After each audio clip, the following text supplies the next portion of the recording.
Welcome back to the Empowerment Nursing. Where are we? We're live on Facebook. Yeah. My name is Linda, and this is Ashley. Hi. And today we're going to be talking about the empowerment difference, lab values made easy. So before we get started, just a reminder, if you're wondering if you're coming across this by chance and you're thinking who and what is empowerment nursing, the answers to all of that can be found on our website, which is www.n-powermentnursing.com. You may be coming across this video on our Facebook page, which is N-Powerment NCLEX /CPNRE test prep, or on our YouTube channel. You could also be coming across this video at. We invite you to like and share this video with your nursing friends, because we're going to share a super cool tip that's going to make lab values a lot simpler for you to master as a nurse. And comment and let us know where it is you are joining us from, because this reaches all areas across the world and it's really fun for us to figure out who we're getting in touch with. So with all of that being said, we are a complete NCLEX and CPNRE prep course, which we'll talk a little bit more about later. But before we talk about this super confusing looking thing behind me here and the trick to how lab values are going to be simple for you by the time this video ends, we need to talk about why this is so important for you to understand and how this relates back to your success on writing your NCLEX or your CPNRE exam. So why this is important is because the NCLEX questions are coded and written according to Bloom's taxonomy, particularly the cognitive domain. CPNRE writers, this is also important. Although your questions are not coded in this method, you still require application level knowledge.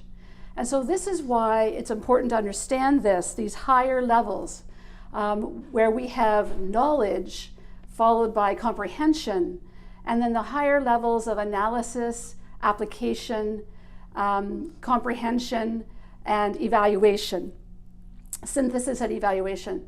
So this is the levels of the Bloom's taxonomy in which the questions are coded and written, and why it is very important for us to know. We need to know knowledge, we need to have comprehension, but we also need to have those deeper levels.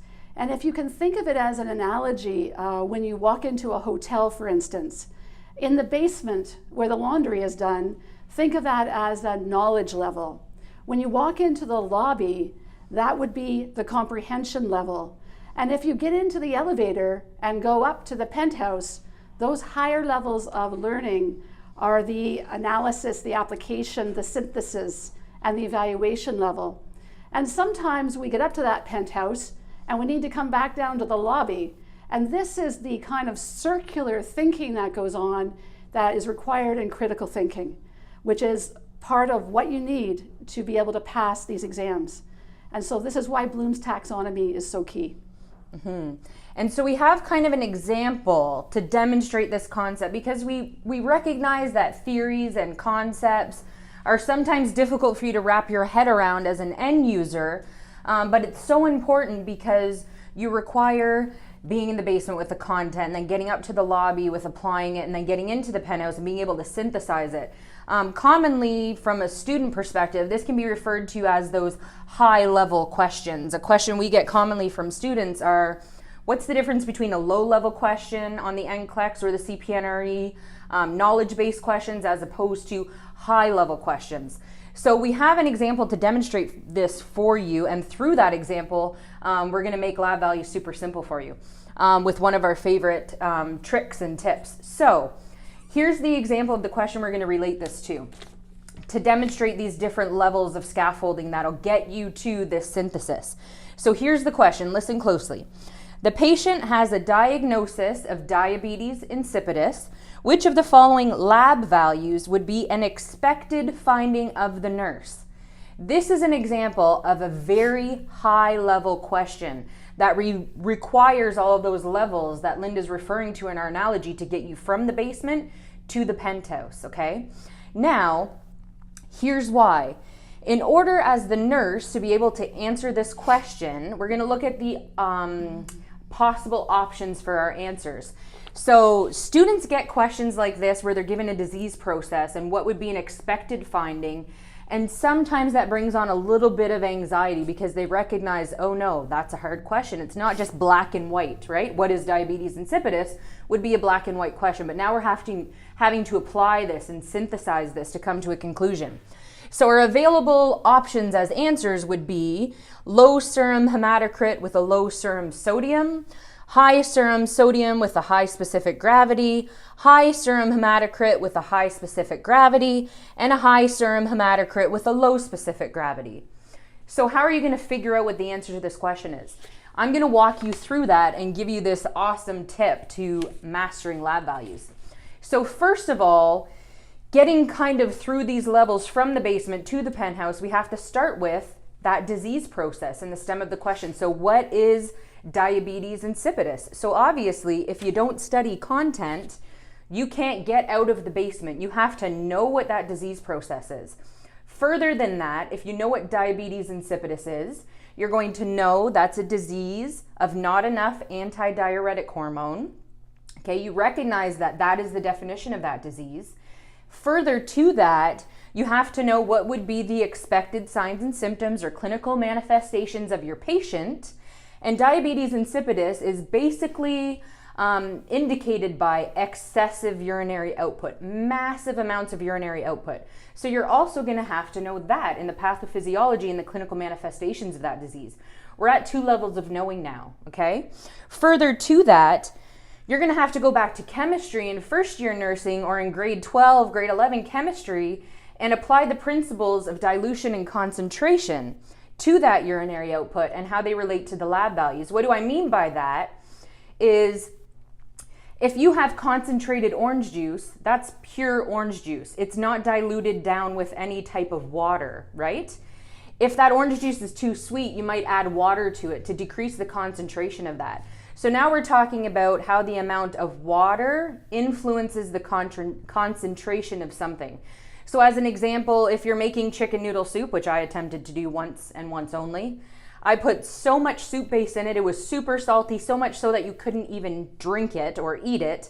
So this was very concentrated soup. My husband tried to fix that by adding water to it to dilute it down to make it edible, which he didn't end up succeeding in, but just to demonstrate to you concentration versus dilution. So now if you understand concentration is less water, dilution is more water added to something, now you have the chemistry behind that. Now you have to figure out, after that, how this is going to apply to lab values. So in the person with diabetes insipidus, they have massive amounts of urinary output, which we establish through the clinical manifestations. What that means is, if they're drinking a lot of water, but they're urinating out all of their fluid, they're not retaining it in their vascular space, so their blood is concentrated, okay? Because they're losing all of their water. If they have tons of fluid within their urine, massive amounts of urinary output, their urine is very diluted. So it would be like a clear urinary output as opposed to 95-year-old Dorothy who's urinating, 2 mils of amber colored urine. That would be very concentrated urine. So now we've decided that the patient with diabetes insipidus has massive amounts of dilute urine. We've gone through about 5 levels of knowledge now. Now here's where lab values made easy comes into play. A simple concept demonstrated over here, and we've talked before about how everybody has a visual memory that nobody taps into. Here at N-Powerment Nursing, we are a big believer in demonstrating complex, big concepts that students struggle with all the time in simplified, awesome, easy ways. So this is an example of that. If you draw a staircase as we've drawn here, and you put an arrow facing upwards that says concentration equals climbing, which is handy because it kind of rhymes, right? Dilution brings it down. Now, what am I talking about? The concentration of what and the dilution of what? This is going to blow your mind. So if you take a blood sample from somebody's veins, if that blood is concentrated, as it would be in diabetes insipidus, okay, any lab value in that blood sample is going to climb, or it's going to be higher than normally expected, okay? This also applies to the urinary system. If somebody has concentrated urine, like 85-year-old Dorothy with her 2 mils of amber urine, if you take any lab sample from that urine and it is concentrated, any lab value is going to climb or be higher than normally expected. This also relates to dilution. So if somebody is drinking 25 liters of fluid, which is excessive, but perhaps they have polydipsia and they're drinking tons and tons of fluid, or maybe we're putting tons of IV fluid in their body, okay? If they have diluted blood and we take a lab sample from their blood, any lab value in their blood is going to be diluted and therefore down or lower than we would normally find. And the opposite, dilution also relates to the urine. So our diabetes insipidus patient, if we're going to take a sample of their dilute urine, if somebody has a large amount of urinary output, if the urine is dilute, any lab value in the urine is going to be down. So this staircase works not only for a sample of a lab value you would take from the blood, it also works for any lab value you would take from the urine. So concentration makes the numbers climb, or the lab values, and dilution brings those numbers down. So how do we take this trick and this knowledge and relate it back to our patient in the stem of our question that has diabetes insipidus?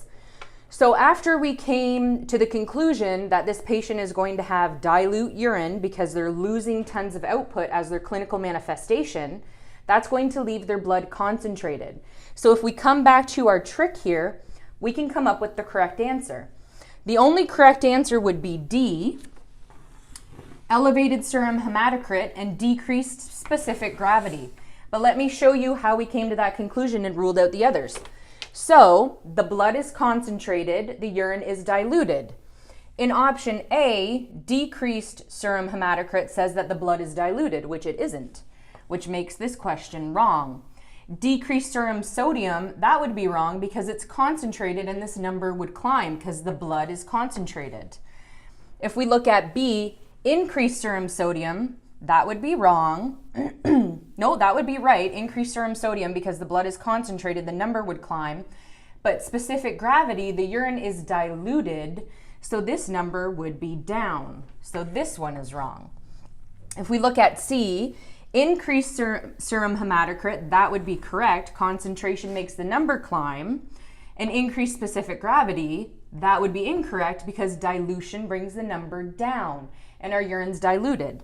However, increased serum hematocrit, so the blood concentration would be higher, so it would climb, so that would match up. And decreased specific gravity, so the urine is diluted, bringing the number down, so this would match up. So this is a demonstration how you take a quick, easy, super simplified method to apply to difficult concepts, but all the levels of knowing that you have to go through to get to the correct answer, right? Beautiful. Beautiful.